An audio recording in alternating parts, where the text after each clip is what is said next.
Hi! In front of me is Nokia C12 and today I would like to show you how you can block app notifications.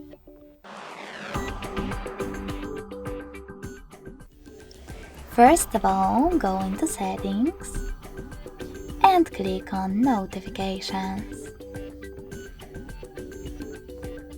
Then select App Settings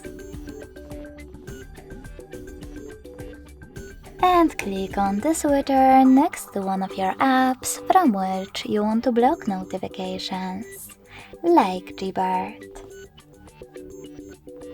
You can switch them back on the same way. You can also just click on one of your apps on the left and manage all notifications from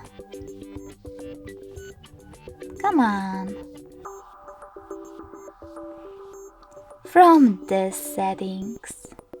Thanks so much for watching. If you enjoyed this video, leave a like, comment and subscribe. Bye!